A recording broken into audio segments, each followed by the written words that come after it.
Have you ever wondered what the very first war in human history looked like? Spoiler alert! It definitely wasn't thousands of soldiers charging across a battlefield.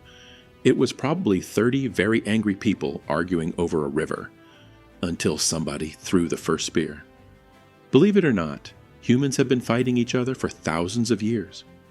Long before castles, kings, or giant armies, ancient tribes were already going to war. But these weren't the massive battles you see in movies. Most fights involved only a few dozen people armed with wooden spears, stone axes, clubs, and whatever else looked painful enough. So, what were they fighting over? Mostly the same things people argue about today: land, food, water, animals, and sometimes because somebody stole somebody else's stuff. Imagine spending weeks hunting a herd of deer, finally finding the perfect place to live. Then another tribe walks in and says, "Nice village, we'll take it." Yeah, diplomacy wasn't exactly their strongest skill. As villages became larger, people started building wooden walls called palisades around them. Some even dug deep ditches to slow down attackers.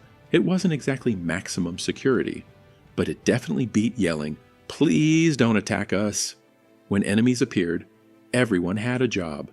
The strongest warriors grabbed spears and clubs. Others threw rocks from behind the walls. Some watched from higher ground to warn everyone before the attack. Even children helped by carrying water, gathering extra stones, or hiding supplies. Ancient warfare wasn't just about fighting. It was about surviving together. Warriors also discovered something interesting. Looking terrifying could be almost as useful as actually fighting. They painted their faces, wore animal skins, decorated themselves with feathers, and shouted as loudly as possible. The goal was simple: convince the other tribe that attacking was a really bad idea.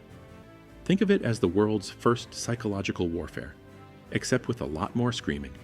Archaeologists have discovered skeletons with broken skulls, embedded spear points, and healed injuries, proving these battles were very real. Some people survived several fights. Others were unlucky enough to lose the first one. Over time, tribes became larger, weapons became sharper, villages turned into towns, then cities. Small tribal fights slowly evolved into organized warfare with trained soldiers, military leaders, and eventually the great armies of Egypt, Greece, Rome, and countless civilizations that followed. So, how did ancient humans go to war?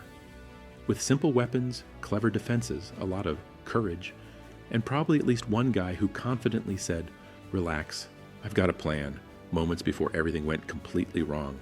Because before humans built empires, they first had to learn how to protect the people standing beside them.